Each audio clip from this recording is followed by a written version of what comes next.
नमस्कार दोस्तों। आज आपको मैं दो लोगों से मिलाती हूँ। ये है मुकेश।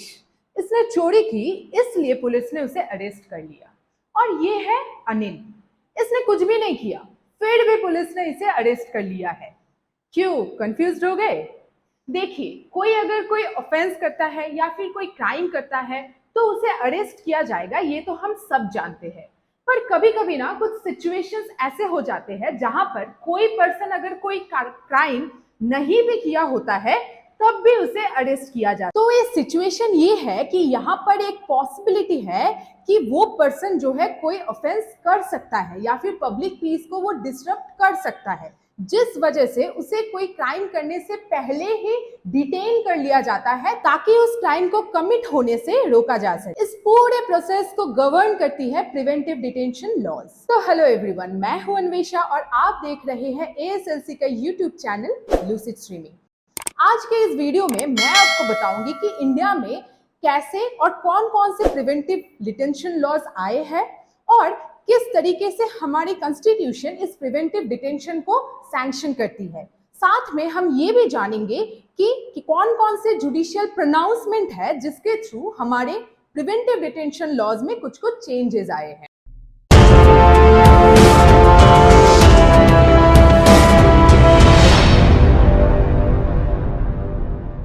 तो प्रिवेंटिव डिटेंशन एक एडमिनिस्ट्रेटिव एक्शन है जिसके अंडर किसी पर्सन को शक के बेसिस पे अरेस्ट किया जाता है कि वो ऐसा कुछ कर सकता है जो स्टेट के लिए घातक साबित हो सकता है। अगर इंडियन कॉन्स्टिट्यूशन के आर्टिकल 22 को हम पढ़े तो उसमें protection against arrest and detention titled है।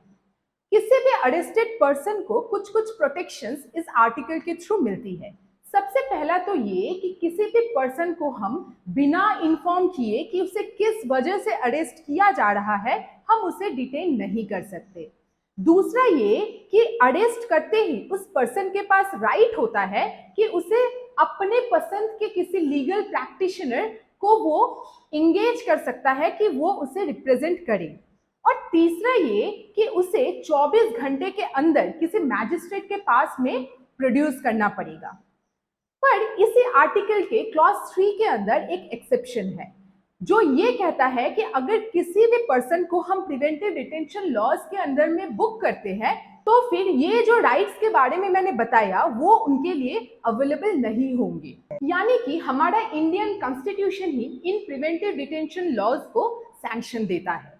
हालांकि इन प्रिवेंटिव डिटेंशन के कुछ सेफगार्ड्स मौजूद हैं आर्टिकल 22 के क्लॉज 4 to 7 के अंदर, क्योंकि जब हम किसी भी पर्सन को डिटेन करते हैं तो उसका राइट टू लिबर्टी जो हर एक इंसान का फंडामेंटल राइट होता है वो कर्टेल हो जाता है। तो प्रिवेंटिव डिटेंशन लॉज के अंदर किसी भी पर्सन को 3 महीने से ज्यादा समय के लिए बुक नहीं किया जा सकता। दूसरा तो ये कि डिटेनिंग अथॉरिटी को उस पर्सन को बताना पड़ेगा कि उसे किस ग्राउंड पे डिटेन किया जा रहा है और डिटेन होने के बाद उस पर्सन के पास ये राइट होनी चाहिए कि उसे अर्लीस्ट पॉसिबल अपॉर्चुनिटी मिले कि वो खुद के लिए एक रिप्रेजेंटेटिव एंगेज कर सके एटसेट्रा। तो इंडिया में अगर हम प्रिवेंटिव डिटेंशन की हिस्ट्री को देखें तो इस मामले में पहला एक्ट आया था प्रिवेंटिव डिटेंशन एक्ट ऑफ 1950। उस समय के होम मिनिस्टर सरदार वल्लभ भाई पटेल इस एक्ट को इंट्रोड्यूस करते हुए उन्होंने ये कहा कि ये एक्ट उन लोगों के लिए डायरेक्टेड है जो अननेसेसरी टैम्परिंग, डिसरप्शन, डिसलोकेशन करना चाहती है गवर्नमेंट के नॉर्मल प्रोसीडिंग्स में, जो गवर्नमेंट नॉर्मली लॉ के अनुसार काम कर रही है। वैसे तो ये एक्ट सिर्फ 1 साल के लिए आया था पर इसे एक्सटेंड किया गया और फाइनली 1969 में जाकर के ये एक्ट को रिपील कर दिया गया। फिर इसके 2 साल बाद आया 1971 में maintenance of internal security act. ये जो एक्ट था ये प्रिवेंटिव डिटेंशन एक्ट से काफी सिमिलर था। इसके अंडर भी इंडेफिनिट प्रिवेंटिव डिटेंशन अलाउड थी विदाउट एनी वारंट। उस समय की इंदिरा गांधी गवर्नमेंट इस एक्ट को यूज करती थी किसी भी तरीके के पॉलिटिकल या फिर सिविल डिसऑर्डर को रोकने के लिए। 1975 to 77 के बीच में डिक्लेयर्ड हुए इमरजेंसी के दौरान इस एक्ट को कई बार जो है अमेंड किया गया और इसका भारी इस्तेमाल किया जाता था पॉलिटिकल डिसेंट को रोकने के लिए। इसके बाद 1974 में आया conservation of foreign exchange and prevention of smuggling activities act. जहां तक मीसा की बात है वो डील करता है डिसरप्टिव एक्टिविटीज को लेकर के, और दूसरा जो एक्ट है वो डील करता है एंटी सोशल एक्टिविटीज को लेकर के, जैसे कि स्मगलिंग। वैसे तो मीसा अभी रिपील हो चुकी है, पर ये दूसरा एक्ट अभी भी इंडिया में लागू है। इसके बाद 1985 में आया टाडा। इस एक्ट को इंट्रोड्यूस किया गया था खालिस्तानी मूवमेंट, जो कि एक सिख सेपरेटिस्ट मूवमेंट था, उसको काउंटर करने के लिए। उस समय जो सिख कम्युनिटी थी वह रिवोल्ट करके एक अलग अपने होमलैंड डिमांड कर रही थी। टाडा जो है वो टेररिस्ट एक्टिविटीज से रिगार्डिंग पहला एक्ट था। इस एक्ट के जरिए गवर्नमेंट टेररिस्ट एक्टिविटीज को डिफाइन और काउंटर करने की कोशिश में लगी थी। 1995 में इस एक्ट को भी जो है रिपील कर दिया गया। इन सब के अलावा एक बहुत ही इंपॉर्टेंट एक्ट है यूएपीए। इस एक्ट के जरिए पार्लियामेंट को ये पावर दी जाती है कि वो रीजनेबल रेस्ट्रिक्शंस इंपोज कर सकते हैं जब कभी भी हमारे नेशन की सॉवरेनिटी या फिर इंटीग्रिटी खतरे में है। 3 तरीके की रेस्ट्रिक्शंस इंपोज की जाती है इस एक्ट के जरिए। सबसे पहला तो है on freedom of speech and expression, दूसरा है right to assemble peacefully and without arms, और तीसरा है right to form union and association के ऊपर। इस यूएपीए एक्ट को भी कई बार जो है अमेंड किया गया है।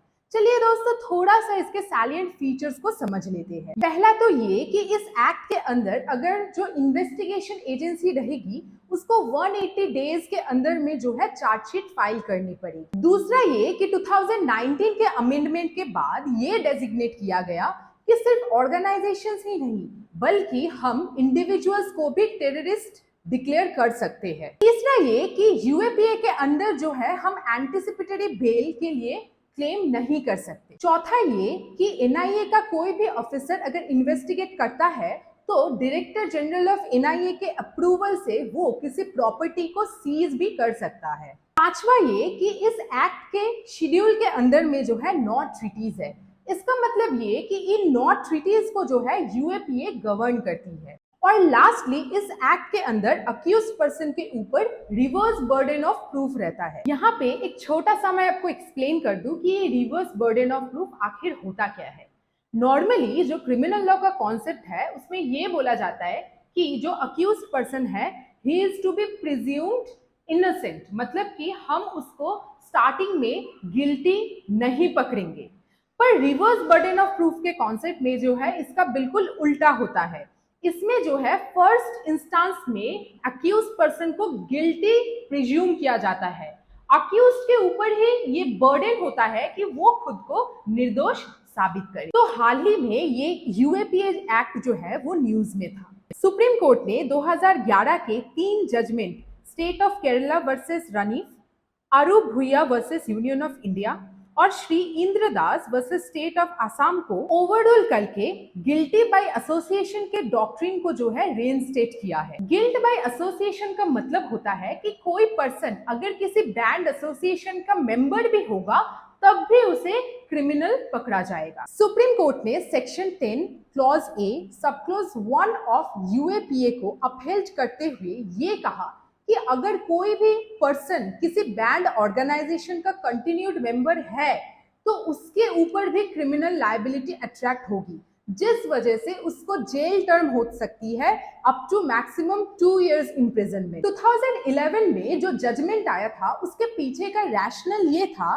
कि किसी भी बैंड ऑर्गेनाइजेशन के सिर्फ मेंबरशिप से कोई भी क्रिमिनल लायबिलिटी अट्रैक्ट नहीं होती जब तक कि उस पर्सन का कोई भी क्राइम करने का जो इंटेंशन है वो प्रूफ नहीं होता।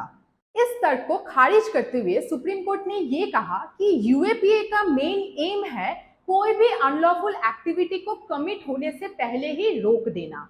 तो अगर कोई भी ऐसा पर्सन है जो किसी बैंड ऑर्गेनाइजेशन का मेंबर है, इसका मतलब ये है कि उस ऑर्गेनाइजेशन के अनलॉफुल एक्टिविटीज के साथ में उस पर्सन की सहमति है। और यूएपीए के एम को अपहेल्ड करते हुए उस पर्सन पर भी जो है क्रिमिनल लायबिलिटी बनती है। तो इस डॉक्ट्रिन के मदद से जो है काउंटर टेररिज्म मेजर्स जो है वो और भी ज्यादा स्ट्रेंथन। हालांकि जो हमारे इंडियन कॉन्स्टिट्यूशन के फ्रेमर्स थे वो ब्रिटिश पीरियड में सबसे ज्यादा सफर किए थे इन प्रिवेंटिव डिटेंशन लॉज की वजह से, फिर भी जो है उन्होंने इस चीज को हमारे कॉन्स्टिट्यूशन के अंदर में इनकॉर्पोरेट कर दिया। वैसे तो इन लॉज का मिसयूज काफी आसानी से हो सकता है, पर इस वजह से हम इतने इंपॉर्टेंट लॉ को जो है डिस्कार्ड नहीं कर सकते। अल्लादी कृष्णस्वामी अय्यर ने सही ही कहा है कि ये जो प्रिवेंटिव डिटेंशन लॉज है ये एक नेसेसरी इविल है। तो दोस्तों वीडियो पसंद आई हो तो लाइक, शेयर और सब्सक्राइब जरूर करें। Thanks for watching.